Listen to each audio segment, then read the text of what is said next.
ನಮಸ್ಕಾರ ಎಲ್ಲರಿಗೂ. ನಿನ್ನೆ ಹಾಕಿದಂಥ ಸಂಪತ್ ಶುಕ್ರವಾರದ ವಿಡಿಯೋನ ಎಲ್ಲರೂ ನೋಡಿರಿ, ಎಲ್ಲರೂ ಇಷ್ಟಪಟ್ಟಿರಿ. ಎಲ್ಲರಿಗೂ ಥ್ಯಾಂಕ್ ಯು ಸೋ ಮಚ್.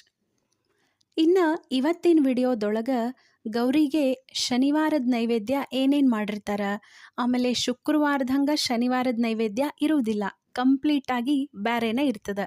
ಹಾಗಾಗಿ ಗೌರಿ ನೈವೇದ್ಯಕ್ಕೆ ಇವತ್ತೇನೇನು ಮಾಡಿದ್ರು, ಆಮೇಲೆ ಯಾವ ಥರ ಪೂಜಾ ಮಾಡಿದ್ರು ಅನ್ನೋದನ್ನು ಇವತ್ತಿನ ವಿಡಿಯೋದೊಳಗೆ ತೋರಿಸ್ತೀನಿ. ಇದರ ಜೊತೆಗೆ ಬೆಂಗಳೂರು ಮೈಸೂರು ಮಧ್ಯ ಬರುವಂಥ ಒಂದು ಫೇಮಸ್ಸು, ಅಷ್ಟೇ ಜಾಗೃತ ಇರುವಂಥ ಆಂಜನೇಯ ಯಾವುದಂದ್ರೆ ಕೆಂಗಲ್ ಆಂಜನೇಯ. ಆಂಜನೇಯನ ದರ್ಶನನೂ ಹೆಂಗೂ ಇವತ್ತು ಅನಾಯಿಸ್ನ ಶನಿವಾರದ ನಿಮ್ಗೆಲ್ಲರಿಗೂ ದರ್ಶನ ಮಾಡಿಸ್ತೀನಿ. ಹಾಗಾಗಿ ಪೂರ್ತಿ ವಿಡಿಯೋ ನೋಡ್ರಿ. ಶನಿವಾರದ ಪೂಜಾ ನೈವೇದ್ಯ ಇದ್ರ ಜೊತೆಗೆ ಕೆಂಗಲ್ ಹನುಮಪ್ಪನ ದರ್ಶನ ಎರಡೂ ಆಗ್ತಾವ. ಸಂಪತ್ ಶುಕ್ರವಾರ ಅಂದ್ಕೂಳೆನ ನಮ್ಮ ಕಣ್ಮುಂದೆ ಬರೋದು ನೈವೇದ್ಯ. ಯಾಕಂದ್ರೆ ವೆರೈಟಿ ನೈವೇದ್ಯ ಇರ್ತದೆ.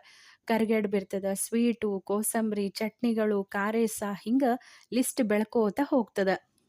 ಅದೇ ಶನಿವಾರಕ್ಕೆ ನಾವು ಬಂದ್ವಿ ಅಂದ್ರೆ ಕಂಪ್ಲೀಟಾಗಿ ಅಪೋಸಿಟ್ಟು. ಯಾಕಂದ್ರೆ ಇವತ್ತು ಹೂರ್ಣ ಇರುವುದಿಲ್ಲ, ಅದ್ರ ಬದಲಾಗಿ ಬೇರೆ ಥರದ ಊಟ. ಈಗ ವೃತ ಇರೋದ್ರಿಂದ ವೃತಕ್ಕೆ ಸಂಬಂಧಪಟ್ಟಂಥ ಅಡ್ಗೆನ ಮಾಡಿರ್ತಾರೆ.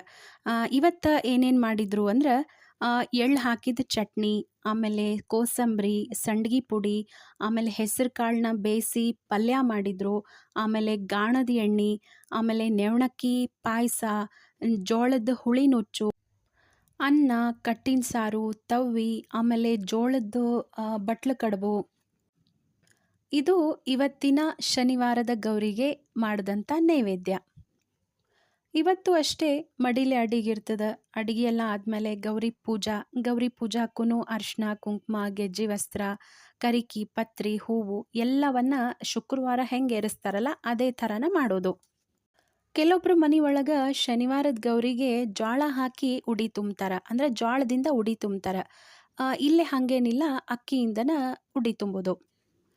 ಕೆಲವೊಂದು ಪದ್ಧತಿಗಳು ಒಂದು ಮನೆತನದಿಂದ ಇನ್ನೊಂದು ಮನೆತನಕ್ಕೆ ಸ್ವಲ್ಪ ಬದಲಾವಣೆ ಆಗಿರ್ತವೆ. ಆಮೇಲೆ ಇವತ್ತು ಹೂರ್ಣದ ಆರತಿ ಏನಿರಂಗಿಲ್ಲ, ನಾರ್ಮಲ್ ಆಗಿ ಆರತಿ. ಗೌರಿಗೆ ಉಡಿ ತುಂಬೋದಾದ್ಮೇಲೆ ನೈವೇದ್ಯ, ಆರತಿ ಎಲ್ಲ.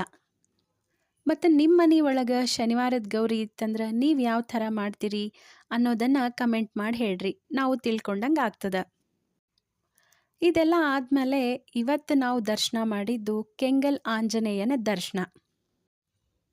ಈ ಕೆಂಗಲ್ ಆಂಜನೇಯನ ಗುಡಿ ಬೆಂಗಳೂರು ಮೈಸೂರು ಹೆದ್ದಾರಿ ಒಳಗೆ ಬರ್ತದೆ. ರಾಮನಗರದಿಂದ ಸುಮಾರು 10 ಕಿಲೋಮೀಟರ್ ದೂರದೊಳಗದ. ಸ್ಥಳೀಯವಾಗಿ ನಂಬಲಾದಂಥ ದೇವಸ್ಥಾನದ ಇತಿಹಾಸದ ಪ್ರಕಾರ ಹನುಮಂತನ ವಿಗ್ರಹ ಕೆಂಪು ಬಂಡೆಗಳಿಂದ ಸ್ವಯಂ ಪ್ರಕಟವಾಗಿದ್ದಂತ. ಸುಮಾರು 1000 ವರ್ಷಗಳ ಇತಿಹಾಸ ಈ ಒಂದು ದೇವಸ್ಥಾನಕ್ಕದ. ಒಮ್ಮೆ ವ್ಯಾಸರಾಜರು ಈ ಸ್ಥಳದ ಮೂಲಕ ಹಾದು ಹೋಗ್ಬೇಕಾದ್ರೆ ಪ್ರಕಾಶಮಾನವಾದಂಥ ಕೆಂಪು ಬಂಡೆಯನ್ನು ನೋಡ್ತಾರೆ. ಅದರ ಮೇಲೆ ಹನುಮಂತನ ಚಿತ್ರ ಬರೆದಿರೋದು ಅವ್ರಿಗೆ ಕಾಣಿಸ್ತದೆ. ಕೆಂಪು ಬಂಡೆಯಿಂದ ಕೆತ್ತಿದಂಥ ಹನುಮಂತನನ್ನು ದೃಶ್ಯೀಕರಿಸಿ ಸರ್ವವ್ಯಾಪಿಯಾದಂಥ ಹನುಮಂತನನ್ನು ವ್ಯಾಸರಾಜರು ಆಶಯದಂಗ ನಿಧಾನವಾಗಿ ಬಂಡೆಯಿಂದ ಹೊರ ಹೊಮ್ಮುವ ಮೂಲಕ ಅವರ ಆಸೆಯನ್ನು ಈ ಆಂಜನೇಯ ಈಡೇರಿಸ್ತಾನೆ. ಆಮೇಲೆ ಸ್ವತಃ ವ್ಯಾಸರಾಜರು ಈ ಹನುಮಪ್ಪನನ್ನು ಪ್ರತಿಷ್ಠಾಪನೆ ಮಾಡ್ತಾರೆ. ಕೆಂಗಲ್ ಅಂದ್ರೆ ಕೆಂಪು ಕಲ್ಲು ಅಂತ ಅರ್ಥ.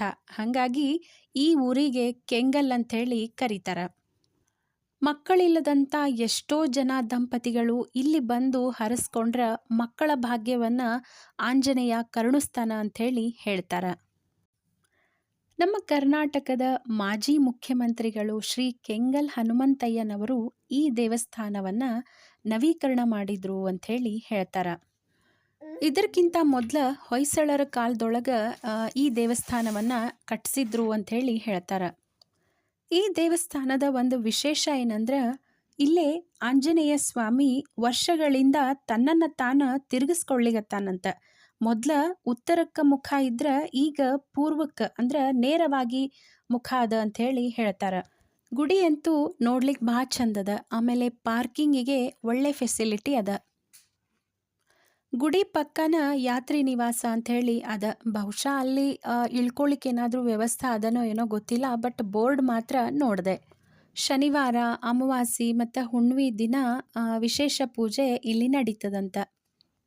ಈಗ ಮಳೆಗಾಲಲ್ಲ, ಹಾಗಾಗಿ ಸ್ವಲ್ಪ ಮಳೆ ಒಳಗೆ ತೊಯ್ಸ್ಕೊಂಡ್ರೂ ದೇವ್ರ ದರ್ಶನ ಮಾಡಿದಾಗ ಏನೋ ಒಂಥರ ಖುಷಿ ಅನ್ನಿಸ್ತು.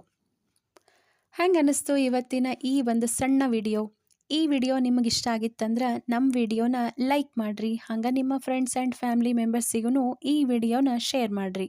ಮುಖ್ಯವಾಗಿ ನಾವು ಹಾಕುವಂಥ ವಿಡಿಯೋಸನ್ನು ನೀವು ನೋಡಬೇಕು ಅಂದ್ರೆ ನಮ್ಮ ಚಾನಲ್ನ ಸಬ್ಸ್ಕ್ರೈಬ್ ಮಾಡಿಕೊಡ್ರಿ. ಅಂದ್ರೆ ನಿಮಗೆ ನೋಟಿಫಿಕೇಷನ್ ಬರ್ತದೆ.